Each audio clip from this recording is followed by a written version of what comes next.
دیکھیں وہ جو 4 خرابیوں کی بات کی تھی نا، شک، بدگمانی، غیبت اور حسد، اس میں سے 2 تو ایسی ہیں جس میں ہمیں کافی کام کرنا چاہیے شک اور بدگمانی سے بچانے کے لیے. باقی 2 ایسی ہیں جس سے بچانے کے لیے مطلب ہم کچھ اور نوعیت کا کام کر سکتے ہیں. ہمیں یہ سمجھنا ہوگا کہ پہلی بات تو یہ کہ حسد اس کے اندر پیدا ہو رہا ہے یا میرے اندر پیدا ہو رہا ہے، اللہ تعالیٰ اس سے ہمیں محفوظ رکھے.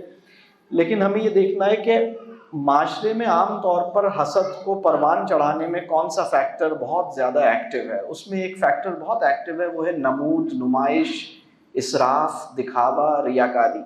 مطلب اپنی شان، اپنی شوکت، اپنا مال، اپنی چیزیں، اپنی کامیابیاں، اپنی اسٹرینتھ، اپنی صلاحیت غیر ضروری طور پر مطلب ویسے ہی مطلب شو آف جو ہے نا، یہ مطلب وہ انسان جس کا ایمان کمزور ہے اس کو آسانی سے حسد میں مبتلا کرنے کا باعث بن سکتا ہے.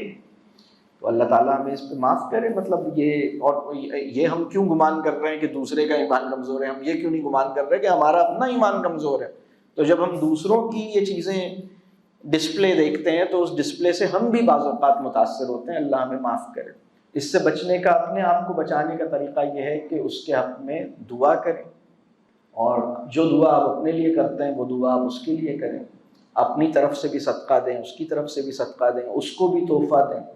تو یہ چیزیں کچھ، اور دعا کریں خاص طور پہ. مطلب یہ ایک چھوٹی چیز نہیں ہے، یہ بہت بڑی چیز ہے. حسد بہت بڑا مسئلہ ہے، مطلب بہت ہی بڑا مسئلہ ہے، اور ہمارے معاشرے میں حسد بہت زیادہ ہے. مطلب اللہ ہمیں معاف کرے. اور حسد کے انتظامات بہت زیادہ ہیں نا. مطلب آپ نے اسٹیٹس اپڈیٹ کیا کہ آپ جو ہیں وہ حج پہ تشریف لے گئے ہیں اور اپنے بیوی بچوں کے ساتھ ایک بہت ہی 7 اسٹار فیسلٹی والا حج کر رہے ہیں.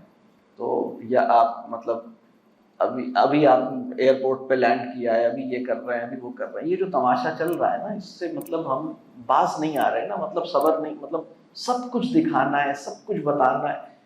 مطلب وہ عمرہ ہم سے نہیں ہو پا رہا جو اسٹیٹس لگائے بغیر ہوتا تھا. مطلب وہ آئس کریم نہیں ہضم ہو رہی جو کسی سیلفی کے بغیر کھائی ہے.